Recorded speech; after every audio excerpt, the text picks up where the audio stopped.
പിതാവിൻ്റെയും പുത്രൻ്റെയും പരിശുദ്ധാത്മാവിൻ്റെയും നാമത്തിൽ ആമേൻ. എൻ്റെ പ്രിയപ്പെട്ടവരെ, ഇന്ന് ഫെബ്രുവരി 12 വ്യാഴാഴ്ച, അമ്മേ പരിശുദ്ധ അമ്മേ, അമ്മേ പരിശുദ്ധ ദൈവമാതാവേ, കൃപാസനത്തിലൂടെ ഞങ്ങൾക്കും ഞങ്ങളുടെ ദേശത്തിനും അമ്മ മധ്യസ്ഥം തേടി തന്ന എല്ലാ അനുഗ്രഹങ്ങൾക്കും കൃപകൾക്കും ഞങ്ങളിപ്പോൾ ഹൃദയം നിറഞ്ഞ നന്ദി പറയുന്നു.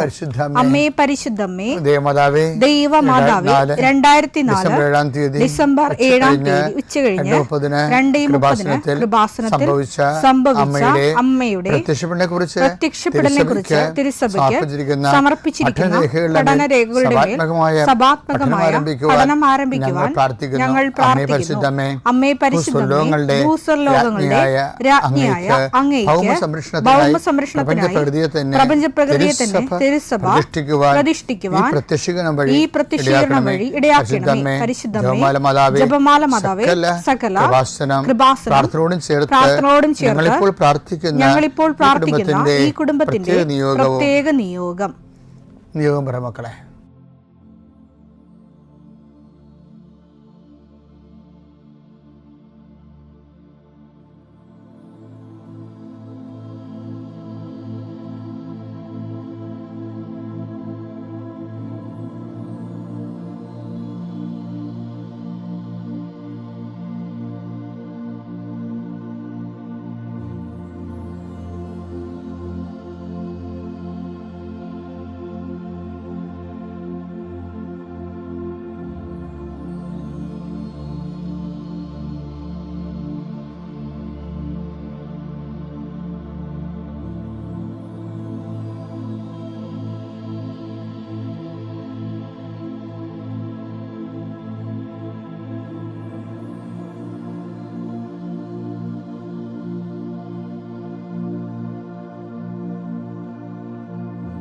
അമ്മയുടെ പ്രത്യക്ഷീകരണത്തിന്റെ ഈ അനുഗ്രഹവേളയിൽ ഞങ്ങൾക്ക് സാധിച്ചു തരുവാൻ കനിയണമേ. ആമേൻ. വിശ്വാസ പ്രമാണം. സർവശക്തനായ പിതാവും ആകാശത്തിന്റെയും ഭൂമിയുടെയും സൃഷ്ടാവുമായ ദൈവത്തിൽ ഞാൻ വിശ്വസിക്കുന്നു. അവിടുത്തെ ഏകപുത്രനും ഞങ്ങളുടെ കർത്താവുമായ ഈശോ മിശിഹായിലും ഞാൻ വിശ്വസിക്കുന്നു. ഈ പുത്രൻ പരിശുദ്ധാത്മാവിനാൽ ഗർഭസ്ഥനായി കന്യകാമറിയത്തിൽ നിന്ന് പിറന്ന് പൊന്തിയോസ് പീലാത്തോസിന്റെ കാലത്ത് പീഡകൾ സഹിച്ച് കുരിശിൽ തറയ്ക്കപ്പെട്ട് മരിച്ച് അടക്കപ്പെട്ട് പാതാളങ്ങളിൽ ഇറങ്ങി മരിച്ചവരുടെ ഇടയിൽ നിന്ന് 3-ാം നാൾ ഉയർത്ത് സ്വർഗത്തിലേക്ക് എഴുന്നള്ളി സർവശക്തിയുള്ള പിതാവായ ദൈവത്തിന്റെ വലതുഭാഗത്തിരിക്കുന്നു. അവിടെ നിന്ന് ജീവിക്കുന്നവരെയും മരിച്ചവരെയും വിധിക്കുവാൻ വരുമെന്നും ഞാൻ വിശ്വസിക്കുന്നു. പരിശുദ്ധാത്മാവിലും ഞാൻ വിശ്വസിക്കുന്നു. വിശുദ്ധ കത്തോലിക്കാ സഭയിലും പുണ്യവാന്മാരുടെ ഐക്യത്തിലും പാപങ്ങളുടെ മോചനത്തിലും ശരീരത്തിന്റെ ഉയർപ്പിലും നിത്യമായ ജീവിതത്തിലും ഞാൻ വിശ്വസിക്കുന്നു. ആമേൻ. സുഖസ്ഥനായ ഞങ്ങളുടെ പിതാവേ, അങ്ങയുടെ നാമം പൂജിതമാകണമേ. അങ്ങയുടെ രാജ്യം വരണമേ. അങ്ങയുടെ തിരുമനസ് സ്വർഗത്തിലെ പോലെ ഭൂമിയിലും ആകണമേ. അന്നു വേണ്ടുന്ന ആഹാരം ഇന്ന് ഞങ്ങൾക്ക് തരണമേ.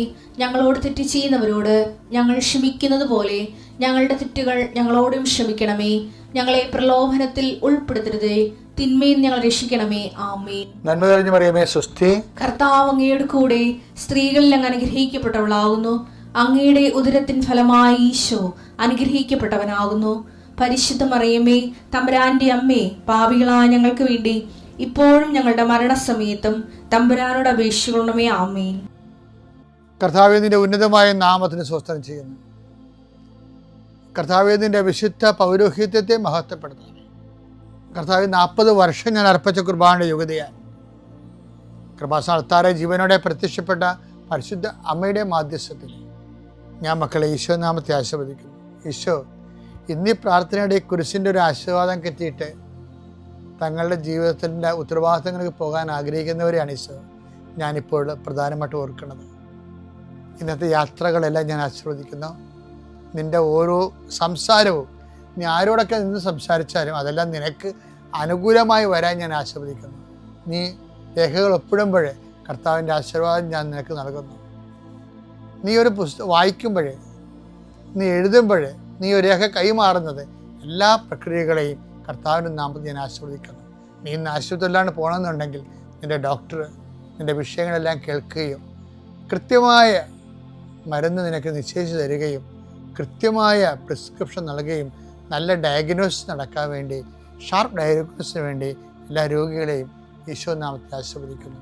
കർത്താവേ, നീ കഴിക്കുന്ന ഭക്ഷണം ഇന്ന് നീ ചിലപ്പോൾ പ്രാർത്ഥിക്കാതെ കഴിക്കാമായിരിക്കും, പെട്ടെന്ന് കഴിക്കുമായിരിക്കും, സാരമില്ല. എങ്കിലും നീ ഓർത്താലും ഓർത്തില്ലേലും നീ ഇന്ന് കഴിക്കാൻ പോകുന്ന മുഴുവൻ ഭക്ഷണപദാർത്ഥങ്ങളെ, നീ ഇന്ന് കുടിക്കാൻ പോകുന്ന മുഴുവൻ പാനീയങ്ങളെ, ശുദ്ധവെള്ളം ഉൾപ്പെടെ കർത്താവിൻ്റെ നാമത്തിൽ പിതാവിൻ്റെയും പുത്രൻ്റെയും പരിശുദ്ധനാമത്തിൽ ആശീർവദിക്കുന്നു. എൻ്റെ പ്രിയപ്പെട്ടവർ, നമ്മളെ കഴിഞ്ഞ ദിവസങ്ങളെ കണ്ടത് നീ എന്താണ് ചെയ്തത് എന്ന് ചോദിച്ചു. പിന്നെ ദൈവം ഏലിയായോട് നീ എന്ത് ചെയ്യുന്നു എന്ന് ചോദിച്ചു. ഇനി ഭാവി ജീവിതവും ദൈവം അഡ്രസ്സ് ചെയ്യുന്ന ദൈവം നിരീക്ഷിക്കുന്ന വിഷയമാണ്. നീ എന്താണ് ചെയ്യാനിരിക്കുന്നത് എന്നും ചോദിക്കും. അതാണ് വിഷയം. എന്താണ് ചെയ്തത്, എന്ത് ചെയ്യുന്നു, എന്താ ദൈവം ചോദിക്കണത്? എന്താണ് നീ ചെയ്യാനിരിക്കുന്നത്? ഭാവിയിൽ നീ എന്താണ് ചെയ്യാനിരിക്കുന്നത്? അത് മോശമായാലും നന്മയായാലും ദൈവം അത് ചെയ്യരുതെന്നും പറയത്തില്ല. ഒരു പ്രായം കഴിഞ്ഞാൽ അങ്ങനൊന്നും പറയത്തില്ല. അതെപ്പോഴും ഓർത്തേക്കണം. ദൈവം നിന്നെ ട്രെയിൻ ചെയ്യണ മനസ്സാക്ഷിയൊക്കെ തരുന്നതിനൊക്കെ ഒരു മിനിമം ടൈമുണ്ട്. നീ ഭാവിയിൽ നീ ജയിലിൽ കിടക്കുമ്പോഴാ, അല്ലെങ്കിൽ കേസിൽ അകപ്പെട്ട് കഴിയുമ്പോഴാ, അല്ലെങ്കിൽ നാട്ടുകാർ നിന്നെ കൈകാര്യം ചെയ്ത് കഴിയുമ്പോഴാ, വീട്ടിൽ നിനക്ക് വില പോയി കഴിയുമ്പോഴാ, അയ്യോ ദൈവം എന്നെ നേരത്തെ ഓർപ്പിച്ചാൽ മതിയായിരുന്നല്ല, ഇത് ഒരു നിമിഷം വന്ന് അബദ്ധമായി പോയില്ല എന്നൊക്കെ പറയും. അങ്ങനെയൊന്നും പറയാൻ പറ്റുകയില്ല. ഒരു പ്രായം കഴിഞ്ഞാൽ പിന്നെ ദൈവം ആ പ്രായത്തിന് ആർജിക്കേണ്ട സാമാന്യ ബോധം നീ ആർജിച്ച് കാണും. പിന്നെ ഓരോ കാര്യത്തിനും വന്നിട്ട് പിന്നെ നീ ഇതെല്ലാം ആർജിച്ചിട്ട് തെറ്റാണെന്ന് അറിഞ്ഞെങ്കിലും പിന്നെ ആ തെറ്റിൽ ഉറച്ചൊന്ന് ചെയ്യണമെങ്കിൽ കർത്താവ് പറയും അത് വേഗം ചെയ്ത് മാറ്റാൻ പറയും. അത്രേ ഉള്ളൂ ചെയ്ത്, അല്ലാതെ ചെയ്യരുതെന്ന് പറയത്തില്ല.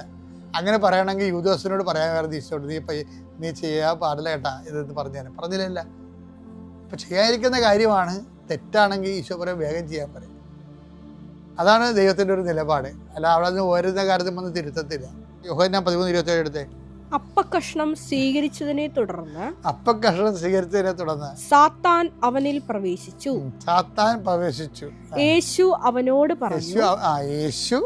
പറഞ്ഞു നീ ചെയ്യാനിരിക്കുന്നത് വേഗം ചെയ്യുക. ഇതാണ് അവസ്ഥ. മനസ്സിലായില്ലേ? വേഗം ചെയ്യാൻ. അപ്പം വേഗം എന്നുള്ള വാക്ക് ഉപയോഗിക്കേണ്ട കാര്യമില്ലേ? പക്ഷേ ദൈവം കൈവിട്ടതിൻ്റെ അവസ്ഥ അതായിരിക്കും. എല്ലാ ദുരന്തവും വേഗമായിരിക്കും.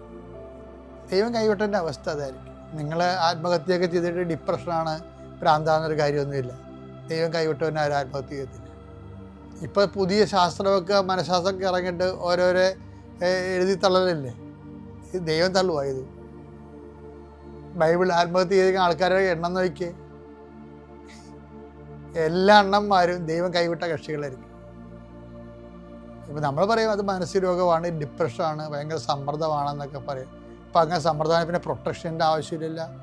ദൈവം പ്രൊട്ടക്റ്റ് ചെയ്യുന്നില്ല. സമ്മർദ്ദം എന്ന് പറയുമ്പോൾ സമ്മർദ്ദം ആത്മഹത്യ എന്ന് പറഞ്ഞാൽ പിന്നെ പ്രൊട്ടക്ഷൻ അവിടെ പോയി. അപ്പോൾ ദൈവം പ്രൊട്ടക്റ്റ് ചെയ്തില്ലെന്നാണ്. ദൈവം എന്തുകൊണ്ടാണ് പ്രൊട്ടക്റ്റ് ചെയ്യാഞ്ഞത്? ദൈവം പ്രൊട്ടക്റ്റ് ചെയ്യാഞ്ഞത് ദൈവത്തിന് അവിടെ ഓപ്ഷനില്ല. ദൈവം കൂടെ സഞ്ചരിച്ച ഒരാളാണ് യൂദാസ്. എന്നിട്ടും കർത്താവിനെ അയാൾ സ്വീകരിച്ചില്ല. പിന്നെ അവൻ എന്ത് ചെയ്യണം? അവൻ ചെയ്യാനുള്ളത് വേഗം ചെയ്യണം. അതൊരു നിലപാടാണത്. അപ്പോൾ ഭാവിയിൽ ചെയ്യാനിരിക്കുന്ന കാര്യങ്ങൾ തിന്മയാണ്, തിന്മയെങ്കിലും ദൈവത്തിൻ്റെ രീതി വേഗം ചെയ്ത് മാറ്റാനാണത്. അല്ലാതെ മകനെ ചെയ്യല്ലേ, മകനെ കർത്താവിനെ ഒറ്റിക്കൊടുക്കുന്ന കാര്യമായാലും പറയും, കർത്താവ് പറയും വേഗം ചെയ്ത് മാറ്റാൻ പറയും. എന്താ കാര്യം? സാത്താൻ അവൻ പ്രവേശിച്ചിരിക്കുകയാണ്. അവൻ ദൈവത്തെ തള്ളിക്കളഞ്ഞു, സാത്താന് അവസരം കൊടുത്തു. സാത്താന് നിങ്ങൾ അവസരം കൊടുക്കരുത്. എഫേസ്യസ് 4:27. സാത്താന് നിങ്ങൾ അവസരം കൊടുക്കരുത്. അതാണ് വിഷയം. സാത്താന് നിങ്ങൾ അവസരം കൊടുക്കരുത്. കാര്യം അവനാണെങ്കിൽ അവസരം തിരക്കുന്നകണ കക്ഷിയാണ്. ആരെ വിഴുങ്ങണമെന്നറിയാതെ പത്രോസ് പറയുന്നുണ്ടല്ലോ. അത് 1 പത്രോസ് 5:8. നിങ്ങളുടെ ശത്രുവായ പിശാച് അലറുന്ന സിംഹത്തെ പോലെ ആരെ വിഴുങ്ങണമെന്ന് അന്വേഷിച്ചുകൊണ്ട് ചുറ്റി നടക്കുന്നു. അപ്പൊ ഈ യൂദാസിനെ സംബന്ധിച്ചിടത്തോളം ഇങ്ങനെ ചുറ്റി നടന്ന് പകുതിയും വിഴുങ്ങി, സാത്താൻ അയാളെ വിഴുങ്ങിയ സ്ഥിതിക്ക് പിന്നെ ദൈവത്തിന് അയാൾ ആവശ്യമില്ല. അതാണ് ഈശോ പറയണത്, നീ ചെയ്യാനുള്ളത് വേഗം ചെയ്യാം. ഇപ്പം ദൈവം നമ്മളെപ്പോഴും ഓർത്തേക്കണം, ഓരോരോ വിഷയത്തിൽ ദൈവം വന്നിട്ട് അത് ചെയ്യരുത് ഇത് ചെയ്തെന്ന് പറയത്തില്ല. നിനക്ക് സാമാന്യ ബുദ്ധിയും ബോധമൊക്കെ ആയി കഴിഞ്ഞാൽ അത് ദൈവത്തിൻ്റെ ബോധം തന്നെയാണ്. പിന്നെ ചെയ്യണ തെറ്റും ശരി നിനക്കറിയാവുന്നുണ്ടെങ്കിൽ പിന്നെ തെറ്റ് ചെയ്ത് കഴിഞ്ഞാൽ അതിൻ്റെ പൂർണ്ണമായ ഉത്തരവാദിത്വം നിനക്കാണ്. ഇങ്ങനെ കുറേ കാലം മനഃപൂർവ്വം വെട്ടിപ്പും തട്ടിപ്പും സമാധാനം കെടുത്തൊക്കെ ചെയ്ത് കഴിഞ്ഞാൽ കുറച്ച് കഴിയുമ്പോൾ ഈ സാധനം തിരിച്ചു വരും. തിരിച്ചു വരുമ്പോൾ ആരും ഉണ്ടാകത്തില്ല. കർത്താവിൻ്റെ നിലപാട് തന്നെ കണ്ടില്ല, ചെയ്യാനുള്ളത് വേഗം ചെയ്യാൻ, ആത്മഹത്യ ആണെങ്കിൽ ആത്മഹത്യ വേഗം ചെയ്ത് മാറാൻ പറ്റും. അങ്ങനെ യുവദാസ് പോയി ആത്മഹത്യ ചെയ്തു. അപ്പോൾ ഭാവി കാലങ്ങളും ദൈവം നിരീക്ഷിക്കേണ്ട ഒരു വിഷയമാണ്. ഭാവി കാലങ്ങളിൽ ചെയ്യാനിരിക്കുന്ന കാര്യങ്ങൾ ദൈവത്തിന് നിരക്കുന്ന കാര്യങ്ങളാകാൻ വേണ്ടി നമ്മൾ ശ്രദ്ധിക്കണം.